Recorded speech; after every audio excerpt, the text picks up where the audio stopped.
250억으로는 안 됩니다. 우리 측 제안 금액은 320억입니다. 경쟁사 대표의 말에 회의실이 술렁였습니다. 투자자들이 하나둘 자리를 떠나고 이지혁은 텅 빈 회의실에 홀로 남았습니다. AP그룹 인수 실패로 맘대로집은 부도 위기에 처하게 되는데요. 하지만 이 위기 속에서 예상치 못한 충격적인 반전이 이어진다는 이야기를 해보려고 해요. 그 전에 오늘도 보러 와주셔서 감사합니다. 여러분들의 가정에 평안과 행복이 깃들기를 바라며 화려한 날들 리뷰 시작하겠습니다. AP그룹 인수를 위한 최종 입찰 현장은 긴장감으로 가득했습니다. 서울 강남의 고층 빌딩 20층, 넓은 회의실에는 투자자들과 경쟁업체 관계자들이 빼곡히 자리를 채우고 있었습니다.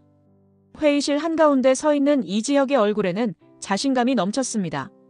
그는 능숙하게 프레젠테이션 자료를 넘기며 투자자들을 하나하나 바라봤습니다. 맘대로집은 단순한 인테리어 매칭 플랫폼이 아닙니다. 우리는 고객의 니즈를 정확히 파악하고 최적의 솔루션을 제공합니다. 이지혁의 목소리는 힘이 있었습니다. 스크린에는 맘대로집의 성장 그래프가 나타났습니다. 지난 1년간 우리는 300% 성장했습니다. 그리고 AP그룹을 인수하면 자재 유통부터 시공까지 원스톱 서비스가 가능해집니다. 고객들은 더 이상 여러 업체를 전전할 필요가 없습니다. 우리가 모든 것을 책임집니다. 투자자들이 고개를 끄덕였습니다. 이지혁은 마지막 슬라이드를 넘겼습니다. 우리의 제안 금액은 250억입니다. AP그룹의 인프라와 맘대로집의 플랫폼이 결합하면 3년 내 시장 점유율 1위를 달성할 수 있습니다. 박수가 터져나왔습니다. 이지혁은 안도의 한숨을 내쉬며 자리로 돌아왔습니다. 하지만 다음 순서로 나온 경쟁사 대표가 마이크를 잡자 분위기가 달라졌습니다. 좋은 발표 잘 들었습니다. 젊은 패기가 느껴지는군요. 경쟁사 대표는 비웃듯 웃었습니다.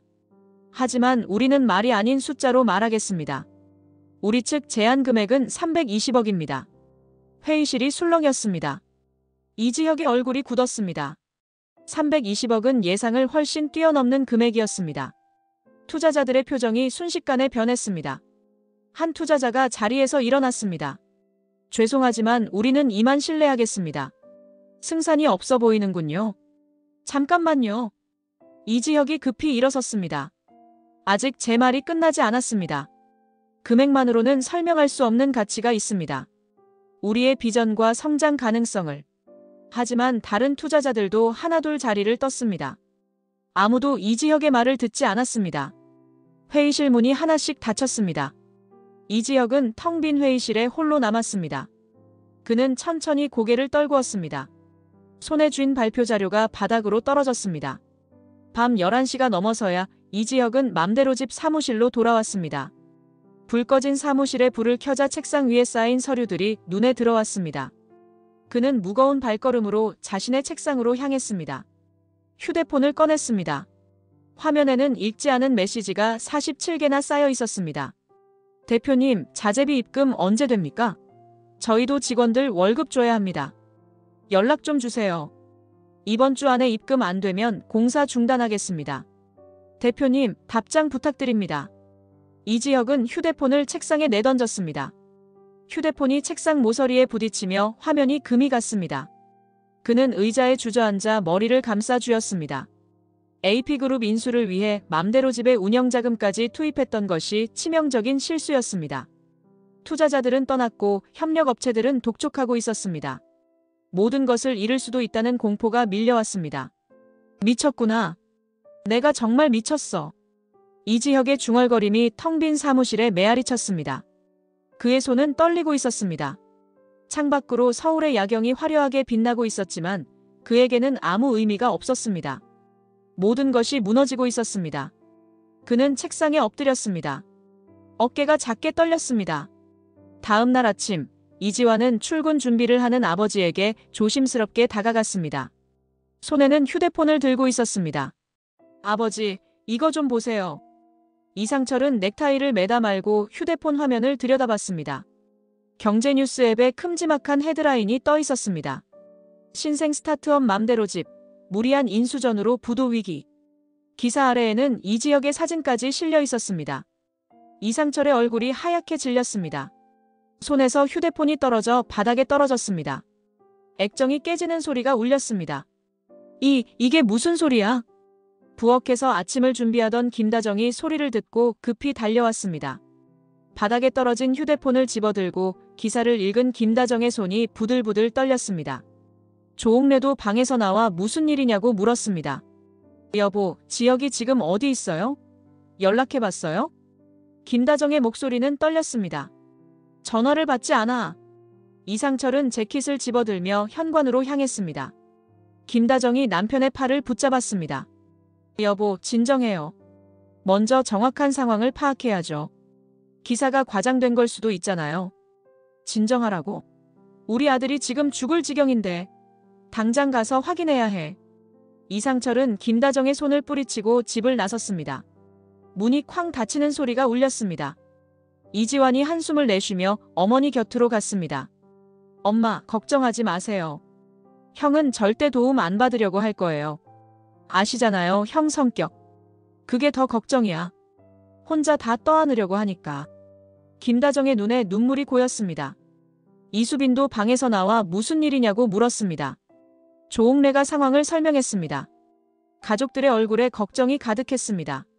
한편 맘대로 집 사무실 앞은 이미 아수라장이었습니다. 협력업체 사장들이 모여들어 소리를 지르고 있었습니다. 대여섯 명이 현관 앞을 가득 메우고 있었습니다. 이 사장, 나와. 공사비 언제 줄 거야? 벌써 2달째야. 우리 직원들 월급도 못 줬어. 어떻게 책임질 거야? 사기치는 거 아니야? 돈 받고 튀려는 거지. 차철민이 사무실 문을 열고 나와서 사람들을 말렸습니다. 여러분, 진정하세요. 대표님께서 곧 해결하실 겁니다. 해결? 언제? 우리 이번 주까지 못 받으면 고소할 거야. 제발 조금만 기다려주세요. 대표님께서 지금 투자 유치 중이십니다. 투자 유치? 기사 안 봤어? 망했다잖아. 사람들의 고성이 계속됐습니다. 그때 몇몇 직원들이 사표를 들고 사무실을 나왔습니다. 한 직원이 차철민에게 다가와 조용히 말했습니다. 팀장님, 죄송합니다. 저희도 생활이 있어서요. 월급도 2달째 밀렸고. 대표님께 잘 말씀드려주세요. 차철민은 고개를 끄덕일 수밖에 없었습니다. 직원들이 하나둘 떠나갔습니다. 사무실 안에는 남은 직원 7명이 불안한 표정으로 서로를 바라보고 있었습니다. 누가 다음에 떠날 것인가 모두가 그 생각을 하고 있었습니다. 차철민은 사무실로 돌아와 문을 닫았습니다. 밖에서는 여전히 항해 소리가 들렸습니다. 그는 휴대폰을 꺼내 이지혁에게 전화를 걸었습니다. 하지만 전화는 받지 않았습니다. 차철민은 한숨을 내쉬며 창밖을 바라봤습니다. 회사의 미래가 불투명했습니다. 이상철이 맘대로 집 사무실 문을 거칠게 열고 들어섰습니다. 숨이 차올랐습니다. 택시를 타고 달려왔지만 가슴이 답답했습니다. 이지혁은 책상 앞에 앉아 서류를 들여다보고 있었습니다. 아버지의 기척을 느낀 이지혁이 고개를 들었다가 다시 서류로 시선을 내렸습니다. 왜 오셨어요? 이지혁의 목소리는 냉랭했습니다. 감정이 전혀 실리지 않은 목소리였습니다. 이상철은 가방에서 통장을 꺼내 책상 위에 탁 놓았습니다. 이거 가져가라. 3천만 원 있다. 필요 없어요. 이지혁은 통장을 보지도 않았습니다. 여전히 서류만 들여다보고 있었습니다. 지혁아, 지금 고집 부릴 때가 아니잖아. 맞게 사람들 봤어? 저 사람들 공사비 줘야지. 당장 소송 걸린다고. 제가 알아서 할게요. 돌아가세요. 이상철의 목소리가 높아졌습니다. 주먹으로 책상을 탁 쳤습니다. 알아서 한다고? 지금 뭘 알아서 해? 너 지금 회사 망하게 생겼잖아. 기사 봤어, 기사. 온 나라 사람들이 다 아는데 넌 뭘 어떻게 하겠다는 거야? 그래서요? 이지혁이 드디어 아버지를 똑바로 쳐다봤습니다. 눈빛이 차가웠습니다. 그래서 아버지가 평생 모은 돈을 제 실패 때문에 날려드려야 해요? 아버지 정년 퇴직하시고 모은 돈인데 그건 절대 안 됩니다. 이 자식이 지금 부모 마음이 그런 거야. 자식 살리려면 뭐든지 하는 게 부모 마음이라고. 저도 자식 마음이 그렇습니다. 이지혁이 자리에서 일어섰습니다. 제가 저지른 일입니다. 제가 해결할게요. 아버지 돈은 아버지가 쓰세요. 아버지도 이제 노후 준비하셔야죠. 이상철은 답답함에 주먹으로 책상을 다시 내리쳤습니다. 책상 위에 펜꽂이가 쓰러졌습니다. 그럼 넌 어떻게 할 건데? 구체적으로 말해봐. 무슨 방법이 있어? 방법을 찾을 겁니다. 방법? 무슨 방법이 있어? 투자자들은 다 떨어져 나갔고 협력업체들은 소송 준비하고 있어. 직원들도 다 나간다며. 이게 방법을 찾을 수 있는 상황이야? 이지혁은 대답하지 않았습니다. 이상철은 아들의 완고한 표정을 보며 한숨을 내쉬었습니다. 가슴이 답답했습니다. 지혁아, 아버지가 부탁한다. 제발 이 돈 받아라. 3천만 원으로 부족하면 집을 담보로 대출받아서라도. 안 됩니다. 왜? 왜 안 되는데? 아버지는 제가 재벌녀랑 결혼하려고 했을 때 뭐라고 하셨어요? 이지혁의 목소리가 떨렸습니다. 사람이 돈 때문에 사는 게 아니라고 하셨잖아요. 성실하게 살면 된다고, 떳떳하게 살면 된다고 하셨잖아요. 근데 지금 아버지는 제게 뭘 하라는 겁니까? 그건 그때고 지금은 지금이야. 지금은 급한 불부터 꺼야지. 전 아버지처럼 살고 싶지 않습니다. 이상철의 얼굴이 굳었습니다. 이지혁은 계속 말했습니다. 아버지는 평생 회사 눈치 보면서 사셨잖아요. 정년 퇴직하고도 재취업 안 돼서 알바하시잖아요. 전 그렇게 살고 싶지 않아요. 제 힘으로 해결하고 싶습니다. 이상철의 눈빛이 흔들렸습니다. 분노와 슬픔이 뒤섞인 표정이었습니다. 너 그렇게 끝까지 고집 부리다가 정말 다 망하면 그때 후회해도 소용없어. 알아? 그때 가서 아버지 찾지 마. 이상철은 통장을 집어들고 사무실을 나섰습니다. 문이 쾅 닫히는 소리가 울렸습니다. 이지혁은 떨리는 손으로 펜을 집어들었습니다. 하지만 아무것도 쓸 수 없었습니다. 펜을 쥔 손이 하얗게 질려 있었습니다. 지은호는 카페에서 휴대폰으로 뉴스 기사를 읽고 있었습니다. 손이 떨렸습니다. 맘대로 집 부도 위기라는 헤드라인이 눈에 들어왔습니다. 기사를 끝까지 읽은 지은호는 곧장 오수정에게 말했습니다. 수정아, 미안한데 오늘 카페 좀 부탁할게.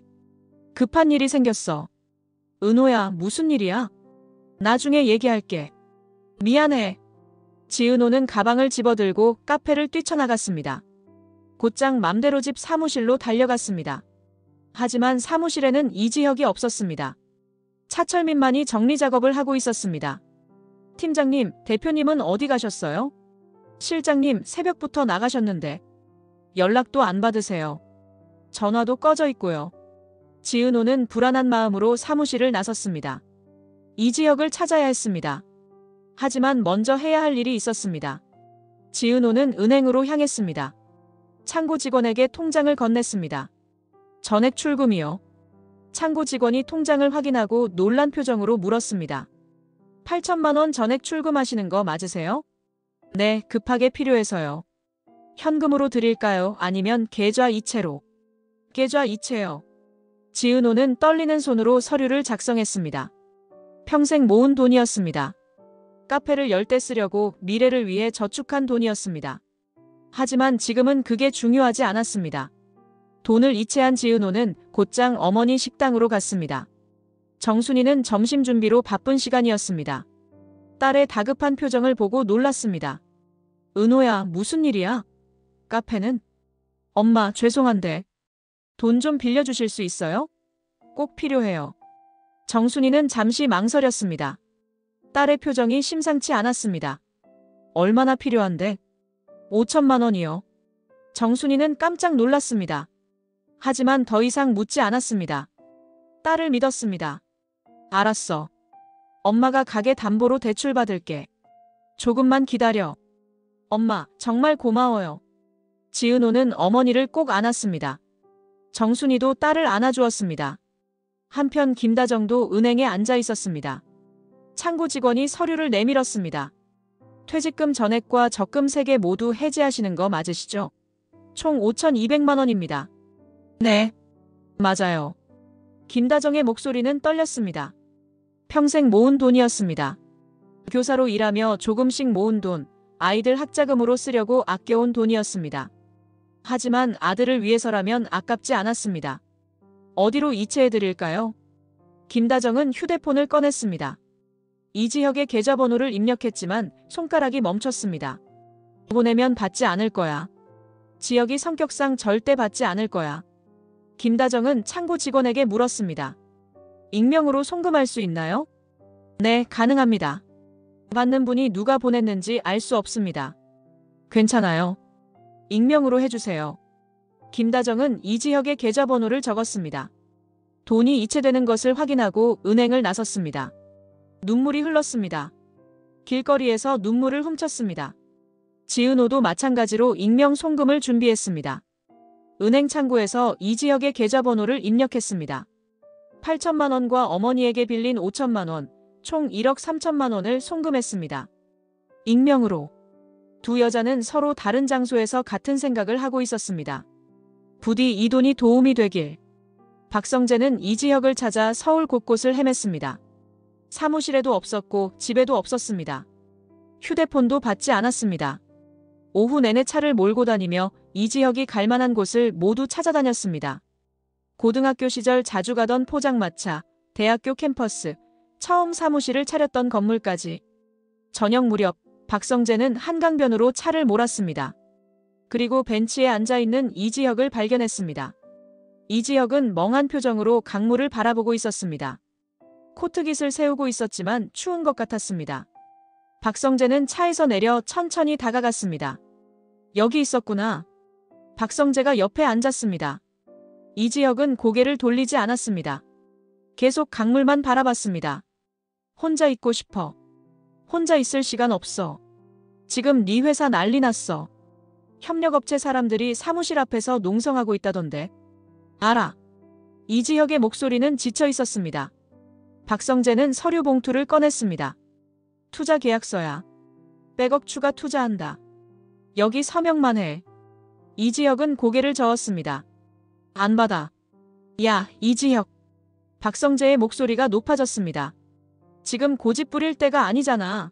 너 진짜 회사 망하려고? 직원들은? 협력업체 사람들은? 다 어떻게 하려고? 성재야. 이지혁이 처음으로 친구를 바라봤습니다. 눈빛이 지쳐 있었습니다. 나 더 이상 너한테 신세지기 싫어. 이미 충분히 받았어. 30억도 받았고 사무실도 알선해줬고. 더 이상은 안 돼. 신세? 우리 사이에 그게 어디 있어? 박성재는 이지혁의 어깨를 잡고 흔들었습니다. 친구 사이에 계산이 어디 있냐고. 내가 돕고 싶어서 돕는 거야. 네가 성공하는 게 나한테도 좋은 일이라고. 이지혁은 박성재의 손을 뿌리쳤습니다. 그만해. 난 혼자 해결할 거야. 너는 네 일이나 잘해. 혼자? 넌 지금 혼자 할 수 있는 상황이 아니야. 현실을 봐. 봤어. 충분히 봤어. 이지혁의 목소리가 떨렸습니다. 내가 무리했어. 내 욕심이 과했어. 그걸 인정해. 근데 그 책임까지 너한테 떠넘길 수는 없어. 박성재는 답답함에 머리를 쥐어뜯었습니다. 한동안 침묵이 흘렀습니다. 강바람이 차갑게 불어왔습니다. 두 사람의 머리카락이 흩날렸습니다. 박성재는 천천히 일어섰습니다. 알았어. 네 고집 꺾을 수 없다는 거 나도 알아. 박성재는 서류를 다시 가방에 넣었습니다. 하지만 지혁아, 한 가지만 기억해. 너 혼자가 아니야. 네 주변에는 널 걱정하는 사람들이 많아. 부모님도 동생들도 은호도. 그리고 나도. 박성재는 이지혁의 어깨에 손을 올렸습니다. 내가 할 수 있는 건 여기까지야. 하지만 네가 마음 바꾸면 언제든 연락해. 나는 항상 네 편이야. 박성재는 이지혁을 남겨두고 떠났습니다. 발걸음 소리가 점점 멀어졌습니다. 이지혁은 다시 강물만 바라봤습니다. 강물은 어두운 밤하늘을 반사하며 조용히 흘러갔습니다. 이지혁은 주머니에서 휴대폰을 꺼냈습니다. 부재중 전화 52통. 문자 메시지 83개. 하지만 그는 휴대폰을 다시 주머니에 넣었습니다. 아무도 만나고 싶지 않았습니다. 다음 날 오후 정현수가 맘대로 집 사무실 문을 열고 들어왔습니다. 이지혁은 책상 앞에 앉아 서류를 정리하고 있었습니다. 정현수를 보자 황급히 일어섰습니다. 이사님, 어떻게? 앉아있어. 정현수는 이지혁의 책상 앞에 섰습니다. 손에는 서류 봉투를 들고 있었습니다. 그리고 그것을 책상 위에 내려놓았습니다. 이지혁이 봉투를 열어보자 부동산 등기부등본과 대출 서류가 들어있었습니다. 이게 뭐예요? 이지혁은 서류를 들여다봤습니다. 눈이 커졌습니다. 내 건물 담보대출 서류야. 80억.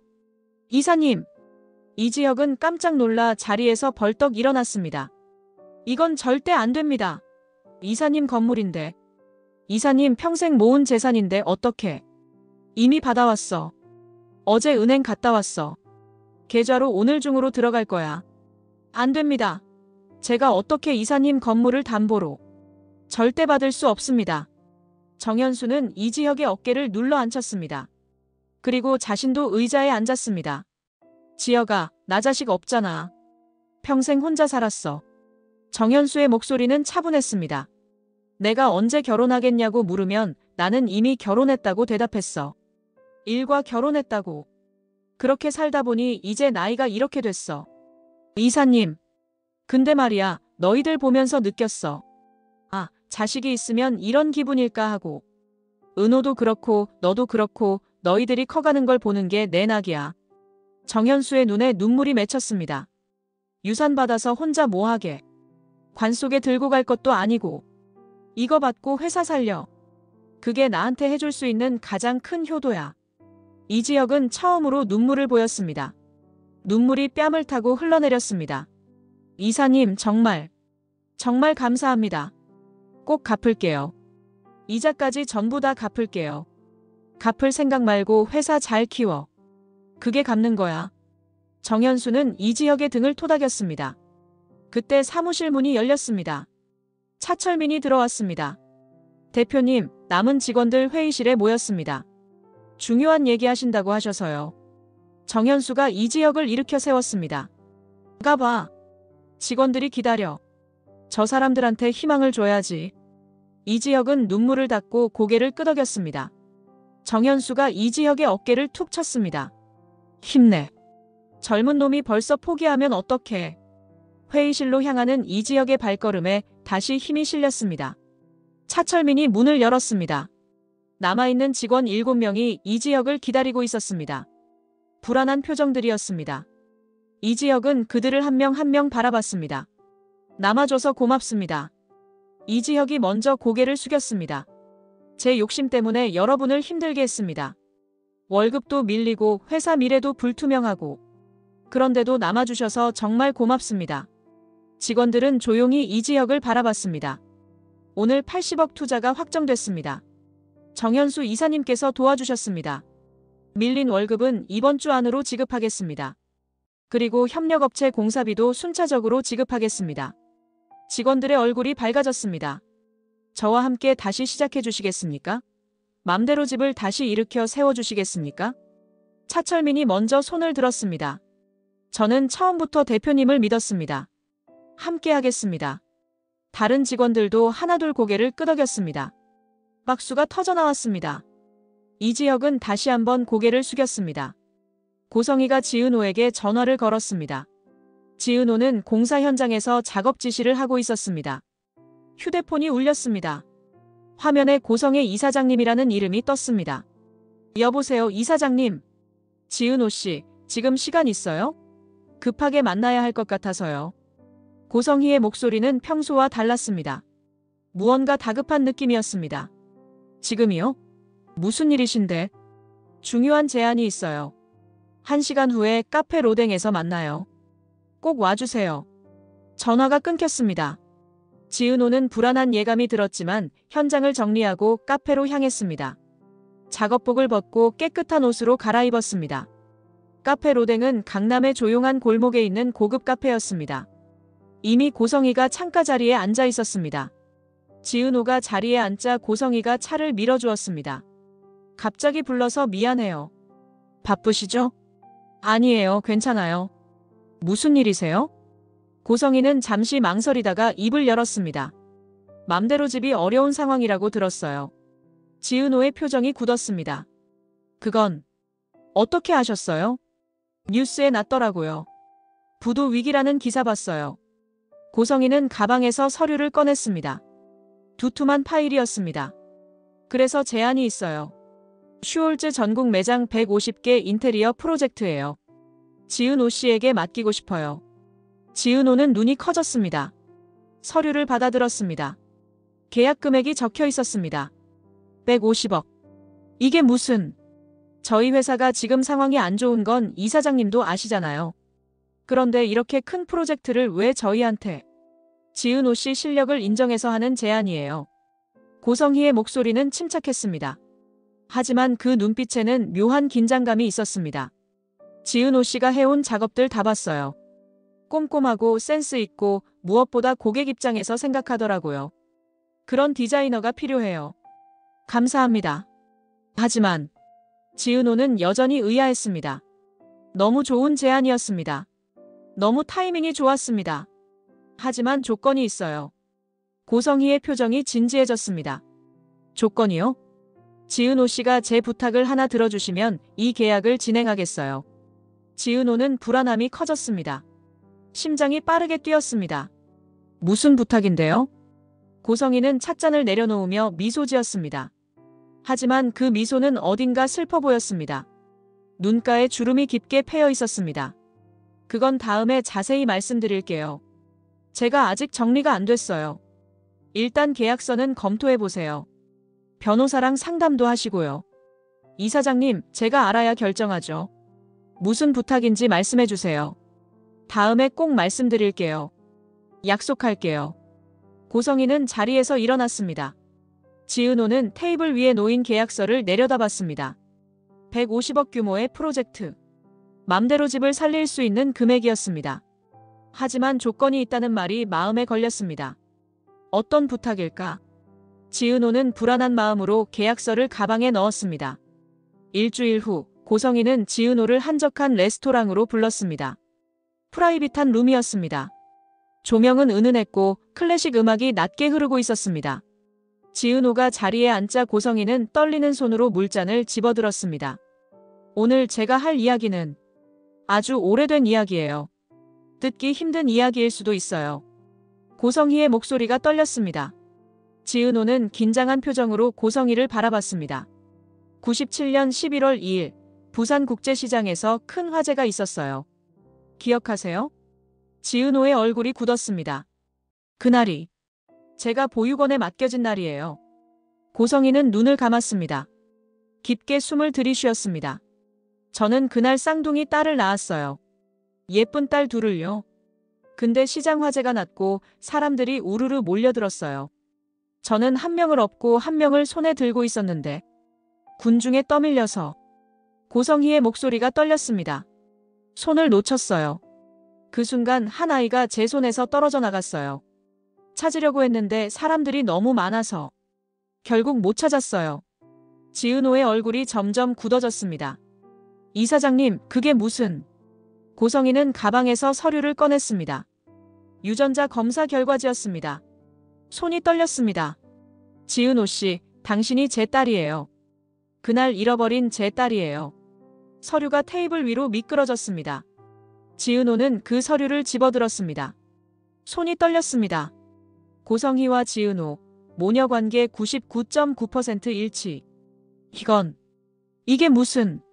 지은호는 말을 잇지 못했습니다. 서류를 들고 있는 손이 하얗게 질려 있었습니다. 제가 찾던 딸이 바로 당신이었어요. 우연히 당신을 봤을 때부터 느낌이 왔어요. 그래서 몰래 유전자 검사를 했어요. 몰래요? 제 동의도 없이? 미안해요.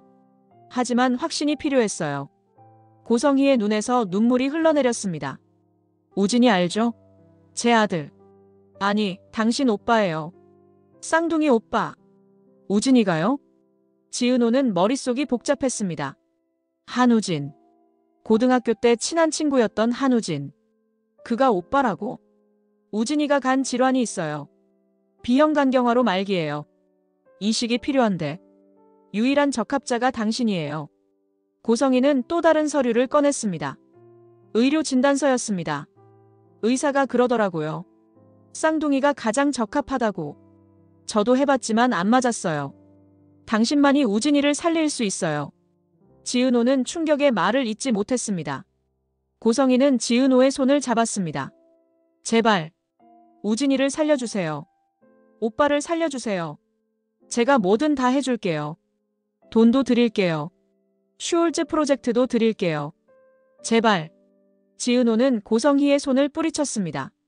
자리에서 벌떡 일어섰습니다. 그래서요? 그래서 저한테 접근하신 거예요? 처음부터 다 계획이었던 거예요? 지은호 씨. 친절하게 대해주신 것도, 프로젝트 주신 것도 다 이것 때문이었던 거예요? 고성희는 고개를 숙였습니다. 대답 대신 눈물만 흘렀습니다.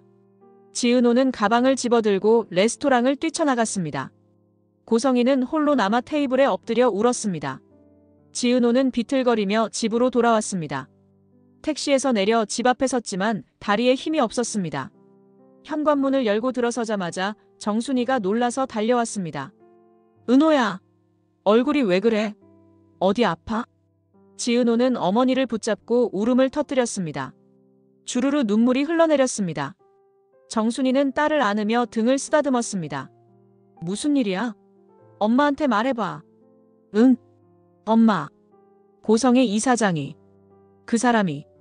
지은호는 떨리는 목소리로 모든 것을 털어놓았습니다. 침몰하는 사실, 부산 화재 사건, 한우진에 간 질환, 간 이식 요청까지. 정순이는 충격을 받았지만 침착하게 딸을 달랬습니다. 소파에 앉혀 물을 떠다 주었습니다. 엄마, 저 이용당한 거예요. 처음부터 다 계획이었던 거예요. 지은호의 목소리는 배신감으로 가득했습니다.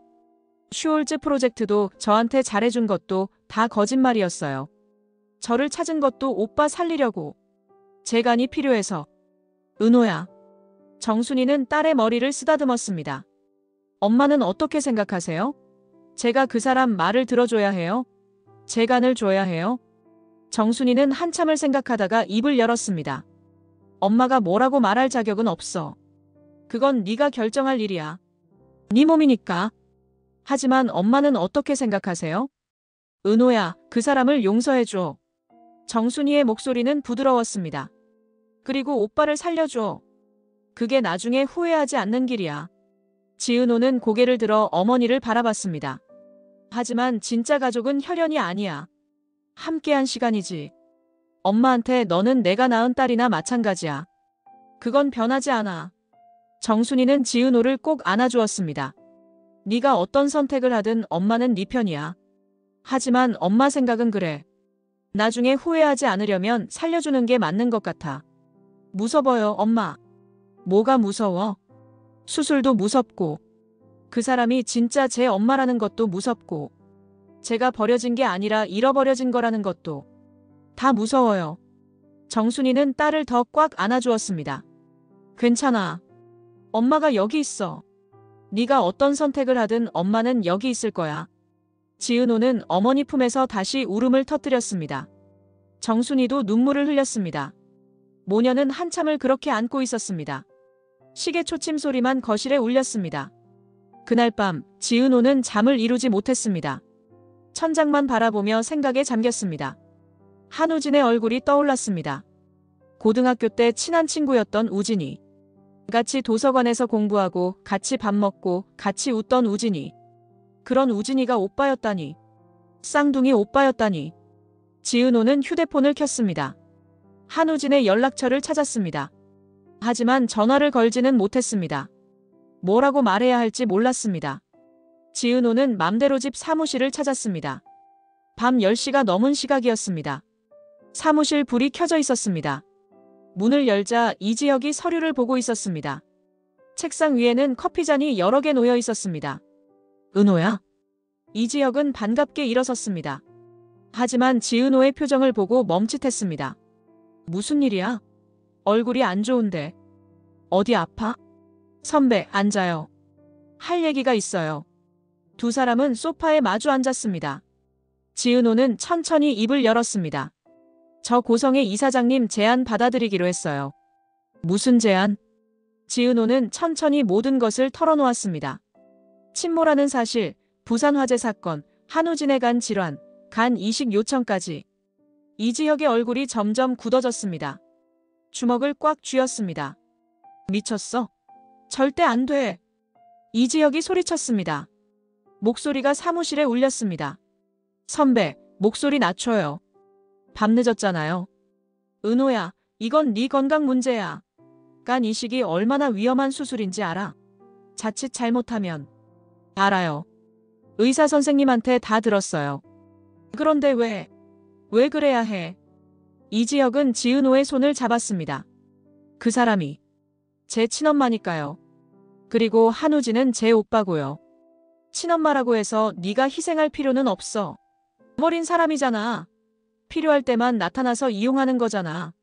버린 게 아니에요. 잃어버린 거예요. 지은호의 목소리는 차분했습니다. 차이가 뭐야?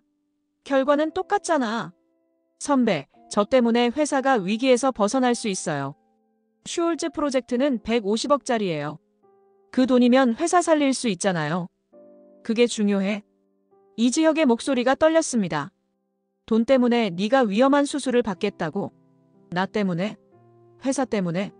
선배 때문만은 아니에요. 지은호는 이지혁의 손을 꼭 잡았습니다. 저도 한 번쯤은 친엄마를 위해 뭔가 해주고 싶어요. 그게 오빠를 살리는 거라면 할 수 있어요. 아니, 해야 한다고 생각해요. 은호야. 이지혁은 지은호를 안으려 했지만 지은호가 먼저 이지혁을 안았습니다. 선배, 걱정하지 마요. 저 괜찮을 거예요. 안 돼. 절대 안 돼. 나는 인정 못해. 선배. 지은호는 이지혁의 얼굴을 들어올렸습니다. 저 믿어요? 제가 잘 해낼 거라고 믿어요? 이지혁은 대답하지 못했습니다. 눈에서 눈물이 흘러내렸습니다. 지은호는 이지혁의 눈물을 닦아주었습니다. 울지 마요. 선배가 울면 저도 울잖아요. 은호야, 나 때문에 이러는 거면 당장 그만둬. 나는 회사 망해도 돼. 하지만 너는 안 돼. 절대 안 돼. 회사 망하면 안 되죠. 직원들도 있고 협력업체 사람들도 있잖아요. 지은호는 이지혁을 안심시키려고 미소 지었습니다. 괜찮아요. 제 선택이에요.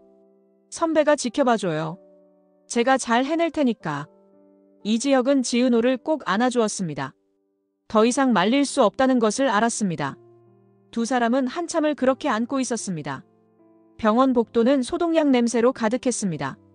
지은호는 병원 가운을 입고 침대에 누워 있었습니다. 수술 전날 밤이었습니다. 창밖으로 달빛이 들어왔습니다. 지은호는 천장만 바라보고 있었습니다. 문이 조심스럽게 열리고 한우진이 들어왔습니다. 은호야. 지은호는 고개를 돌려 한우진을 바라봤습니다. 표정은 냉담했습니다. 감정을 숨기고 있었습니다. 들어와. 한우진은 침대 옆 의자에 앉았습니다. 손을 비비작거렸습니다. 고마워. 정말 고마워. 뭐라고 말해야 할지 모르겠어. 됐어. 그런 말 하지 마. 미안해. 너 때문에 이런 일이. 내가 건강했으면 이런 일도 없었을 텐데. 지은호는 한우진의 말을 끊었습니다. 우진아, 수술 끝나면 건강하게 살아. 그게 나한테 할 수 있는 보답이야. 술도 끊고 밤샘도 하지 말고 건강관리 잘하고 살아. 한우진은 눈물을 닦았습니다. 그래. 약속할게. 꼭 건강하게 살게.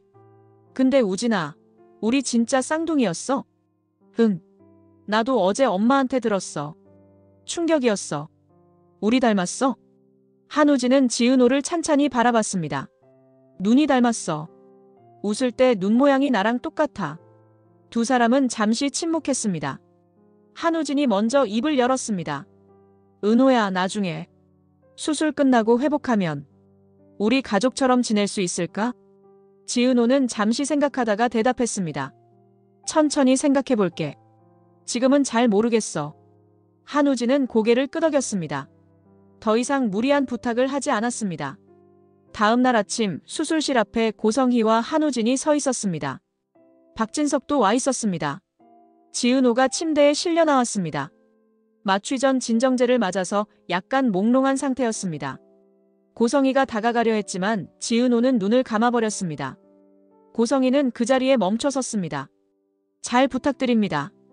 고성희가 집도의에게 말했습니다. 의사가 고개를 끄덕였습니다.